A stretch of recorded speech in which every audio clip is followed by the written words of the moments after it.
This podcast is a member of the New York City Podcast Network at nycpodcastnetwork.com.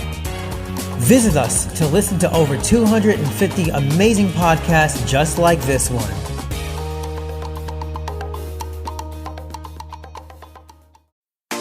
Japanese street style is some of the cutest and trendiest clothing in the world.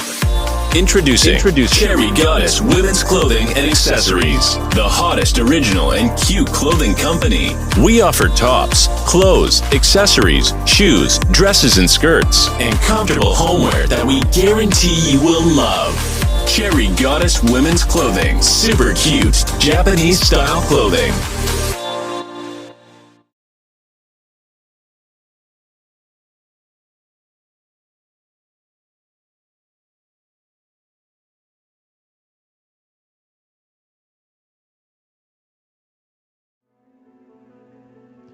This is Jeffrey Frazier, and this is Black Wall Street Chronicles. We're back at it again.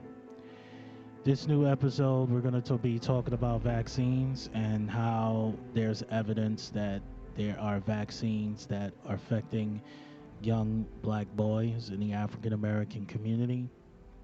Before we get started, we need to talk about this DJ Kid situation. Apparently, there's this white DJ by the name of DJ Kid that's going around, and he's being accused of giving over 600 black women HIV, which is very despicable and very disgusting that you are a person who's going around and infecting black women. You see, you have these white men and we have these white women that they have no interest to having a true fruitful relationship with a person of color. Sometimes they have sex, they fetishize us, and they have sex with us, and they do dirty things, and it's not good. I think that this man needs to go to jail. He should be put under the jail. And it's funny, and in the state of California, they trying to make it seem like giving a person HIV is not a felony, which I really have a problem with that.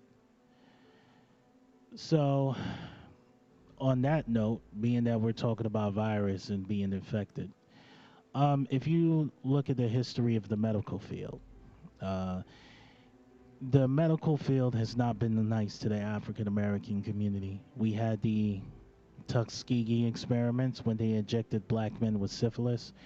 We have Henrietta Lacks when the scientist right now, as we speak, has control of a black woman's cancer cells, and they have still not compensated the family. And now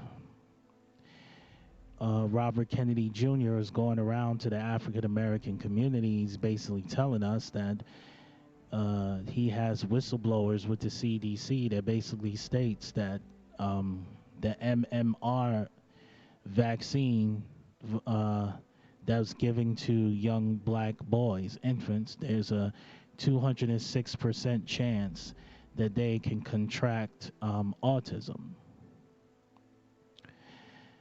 And the CDC, the head of the CDC the government instructed the head of the CDC to basically cover it up. See, and we can start here. In 1986, the American government passed the Vaccine Injury Bill. The Vaccine Injury Act of 1986, basically what it does, it protects pharmaceutical companies from being sued for people being injured by vaccines.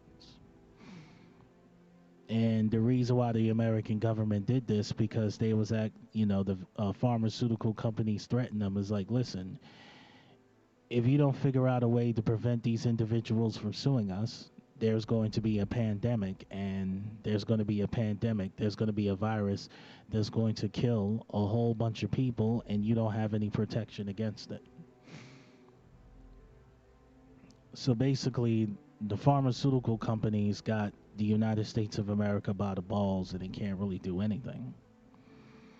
When we get back, and within a couple of minutes, I'll basically tell you read articles that talks about this situation even more. Thank you very much, and see you in a couple of minutes.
Yeah, this is Jeffrey Frazier, Black Wall Street Chronicles. We back at it again. Yeah, so earlier I was basically talking about how in 1986 you had the vaccine injury bill. What I'm going to do is I'm going to give you more information on the vaccine injury bill. And the reason why we're talking about that is because you have Robert Kennedy Jr. basically going around and saying that young black boys are being victims of vaccines. So let's go internet and look at the information on what the vaccine injury bill entails.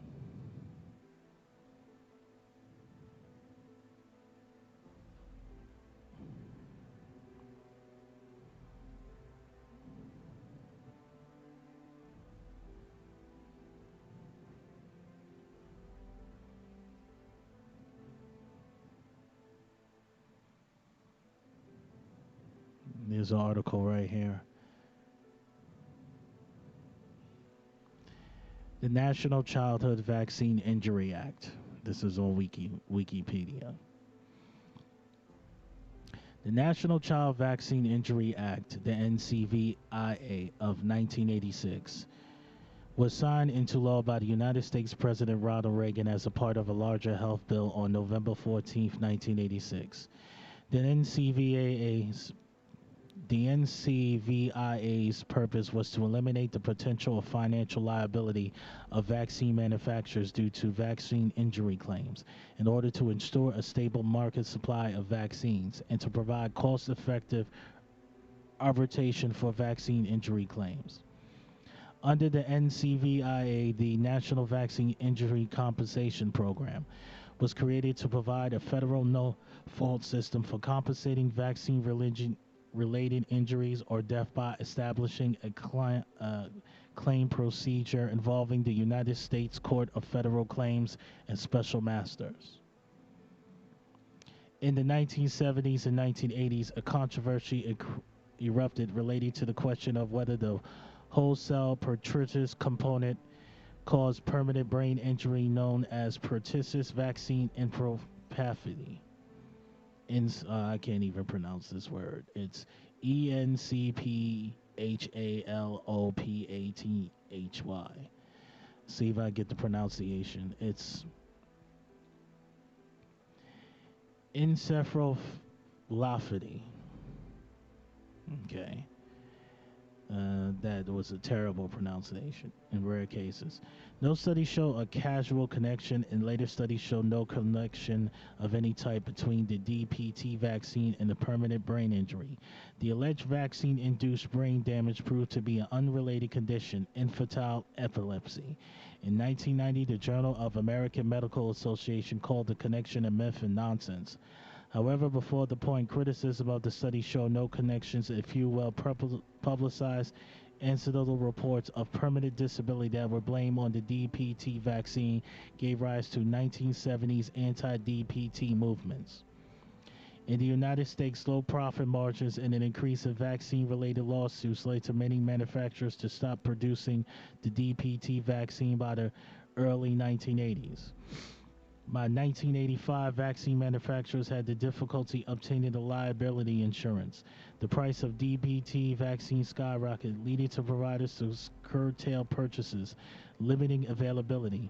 Only one company was still manufacturing the pertussis vaccine in the U.S. by the end of 1985. Because of this, Congress passed the National Childhood Vaccine Injury Act, NCVIA, in 1986, establishing a federal no-fault system to compensate victims of injury caused by mandated vaccines.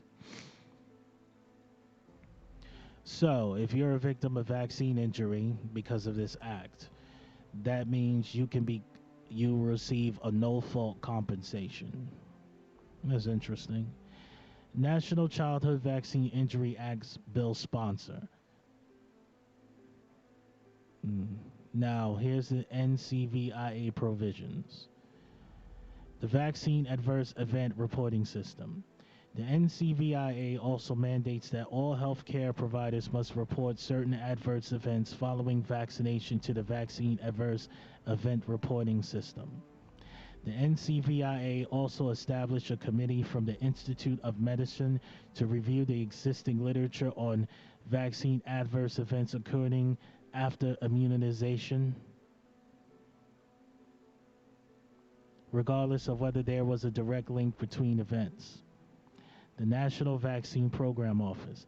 As a result of the NCVIA, the National Vaccine Program Office was established within the DHHS. The NVPO is responsible for coordinated immunization-related activities between all DHHS agencies, including the Centers for Disease Control and Prevention, the CDC, interesting, the Food and Drug Administration, the FDA, and the National Institute of Health, NIH, and the Health Resources and Services Administration. The Vaccine Information Statements. The NCVIA requires that all healthcare providers who administer vaccine against diphtheria, tinnitus, pertussis, polio, measles, mumps, rubella, hepatitis B, homolymphasis, influenza, type B, and varicella must provide a vaccine information statement to the vaccine recipient, their parent, or legal guardian prior to each dose. A VIS must be given with every vaccination, including each dose in a multi-dose series. Each VIS contains a brief description of the disease as well as the risks and the benefits of the vaccine. Each VIS is developed by the CDC and distributed to state and local health departments as well as individual providers. Okay. If you go to wikipedia.com, they have references for you to look up.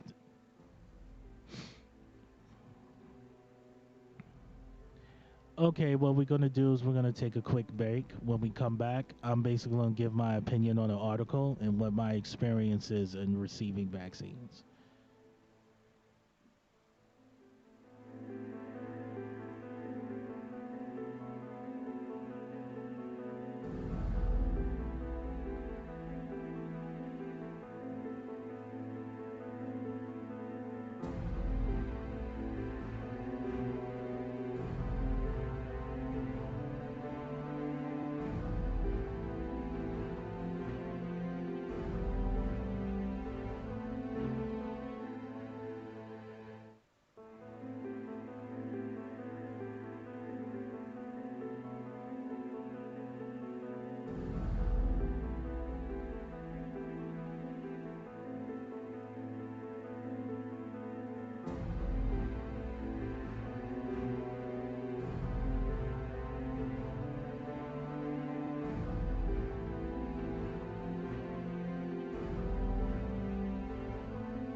Yes, this is Jeffrey Frazier, and this is Black Wall Street Chronicles. We are back at it again. Today we're talking about vaccines and are they harmful to the African American community? Excuse me, technical difficulties. Okay, so earlier I was talking about the Vaccine Injury Act of 1986 and how every time that you get a vaccine, what you're supposed to do is you're supposed to get some sort of documentation called the VIC that basically lets you know a record of the type of vaccine that you're getting. My thing is this: when you go to a healthcare center, when you're going into a new clinic, what they new clinic is going to do is they're going to draw your blood and see if they have antibodies in your blood. If your clinic doesn't go and draw your blood and see what antibodies that you need, check your blood before giving you the vaccine, that means that they're suspect. You know, I don't trust people that openly gives me a vaccine, that openly presents me with a vaccine without even checking my blood. I hate going to pharmaceutical companies.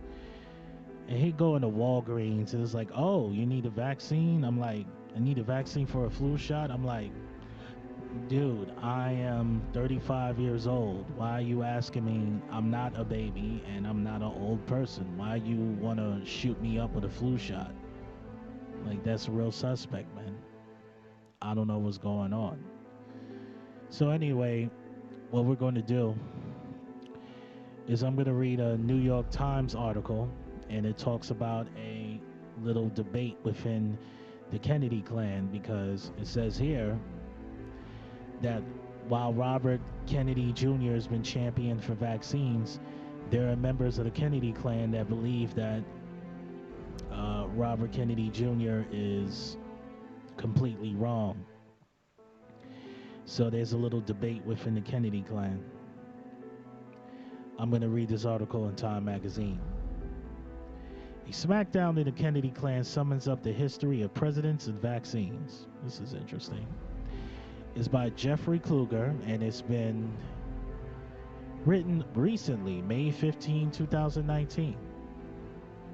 Family quarrels are usually private things, unless, of course, the family is famous.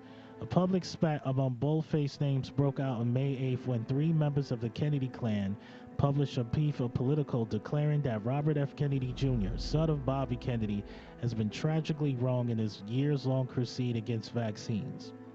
A crusade that seems especially responsible now as the country suffers through its worst measles outbreak since 1994.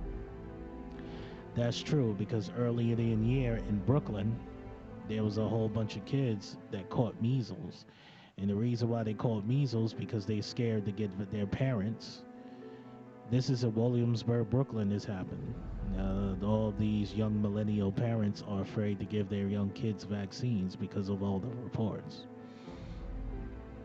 Kennedy has now become the hero of the anti-vax crowd with his persistent claims that vaccines contain deadly ingredients, particularly a mercury-based preservative known as Dermasol, that they are linked to autism. He is wrong on both sides. No vaccines except some formulations of the flu vaccine contain Dermasol, and the type of mercury that it uses is ethyl mercury, which is cleared from the body quickly and harmlessly. And vaccines do not cause and not even associated with autism, full stop. But Robert F. Kennedy Jr. possesses, and so does his siblings Kathleen Kennedy Townsend and Joseph F. Kennedy II, and his niece May F. Kennedy McLean, sought to set him right. Kennedy, they wrote, has helped to spread dangerous misinformation over social media and is complicit in sowing distrust of science-based vaccines. Kathleen, Joan, and Maeve are hardly the first Kennedys to be smart about vaccines. As they write in their political story, the giant of the family, President John Kennedy signed the Vaccine Assistance Act of 1962 into law. expanding the use of relative handful of childhood vaccinations available at the time. There's no longer any reason why American children should suffer from polio, diphtheria, whooping cough, or tetanus. Kennedy said in a message to Congress, "I'm asking the American people enjoying a nationwide vaccination program to step out these 4 diseases." To the presidency of Donald Trump, who from 2012 to 2014 posted a storm of tweets on the imaginary merits of vaccines, and he was elected, publicly flirted with the idea of appointing Robert Kennedy Jr. to head a vaccine safety commission. American presidents have had a long history of champion vaccination. It began with Thomas Jefferson, who in August of 1800, shortly before his presidency began, helped conduct trials of the smallpox vaccine, developed 4 years earlier by British physician Edward Jenner. With so much involving the founding fathers, and this founding father in particular, Jefferson's otherwise noble work was stained by his ignorable association with slavery. A handful of Jefferson slaves were among the people who he administered the vaccine, and they surely did not have the freedom to object. James Madison, who began his presidency in 1809, followed Jefferson's public health lead, signing the Vaccine Act of 1813. The law was designated to prevent the spread of counterfeit vaccines, authorized federal agents to distribute the genuine article, and ensure that it could be mailed around the country postage-free. The next and the easiest, the greatest president vaccine heroes was Franklin Roosevelt, who contracted infantile paralysis on polio in 1921 during the first full year of his presidency. 1934, he launched his actual tradition of presidential birthday balls, which may have been framed as birthday celebrations for FDR, but whose true purpose was to raise funds for a national war on polio. The Birthday Ball Committee soon became the National Federation for Infantile Paralysis, a research collective that included both Jonas Salk and Albert Sabin, whose vaccine, Salk used a killed virus, said a live weakened one, have brought polio to the brink of extinction. It wasn't until 1955 that the first of these 2 vaccines, Salk's, was approved, and President Dwight D. Eisenhower put the muscle of the federal government providing $30 million, almost $285 million in 2019 currency, to assist the states in distributing and administering the vaccine. Eisenhower also understood the urgency parents felt to get their children protected, and when early production problems delayed the delivery of the vaccine, he issues a statement urging patience but promising action.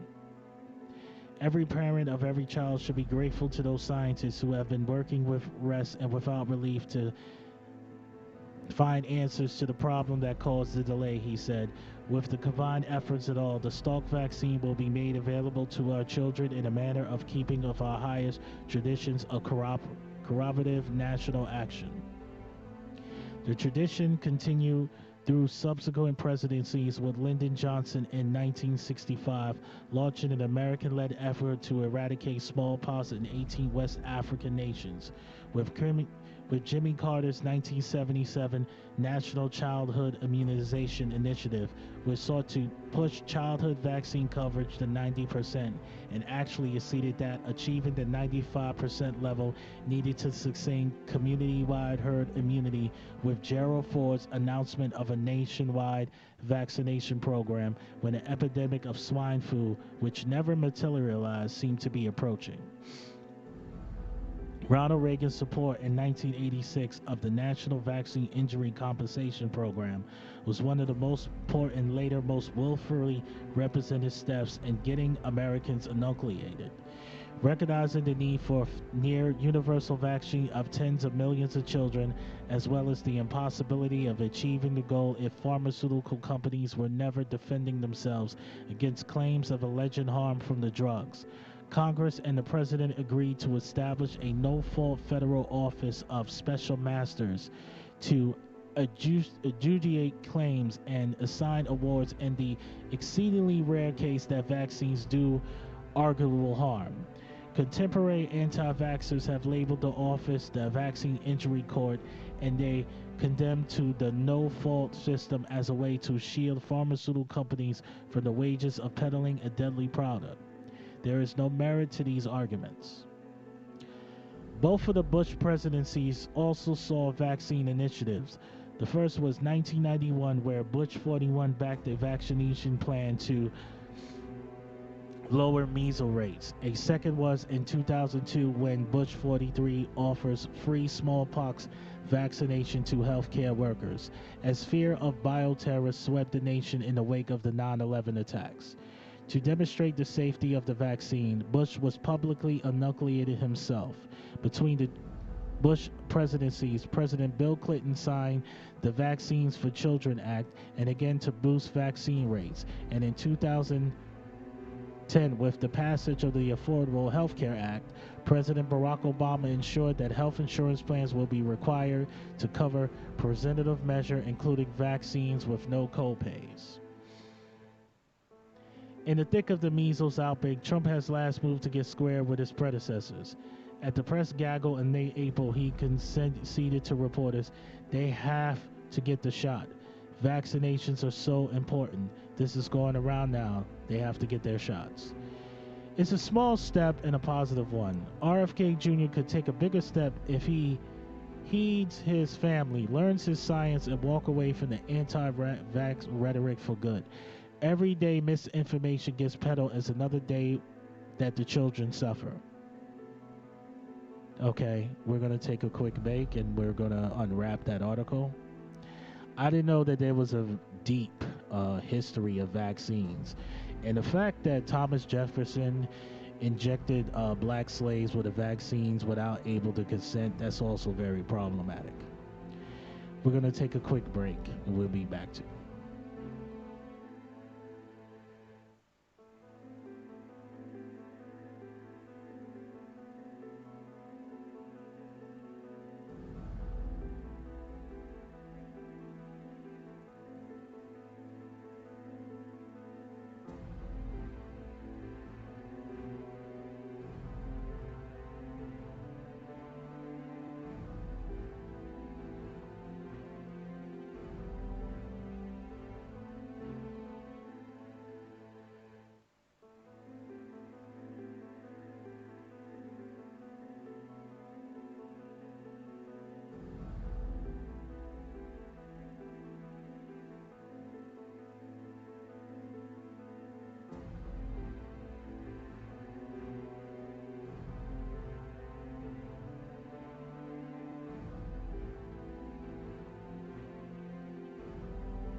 Hello, this is Jeffrey Frazier of Black Wall Street Chronicles, and we back at it again. There's a lot to unwrap this episode.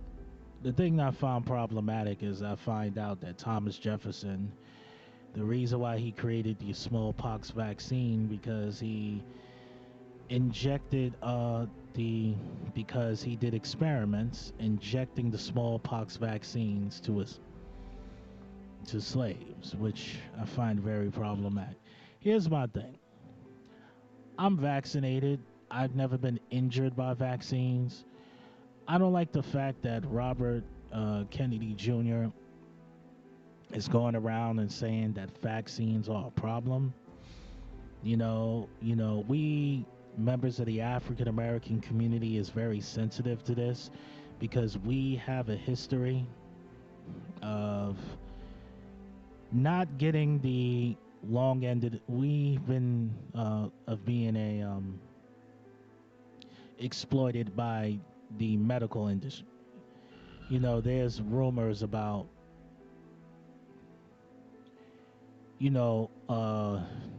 black men, young black men and young black women being victims of kidnapping, their organs being taken away,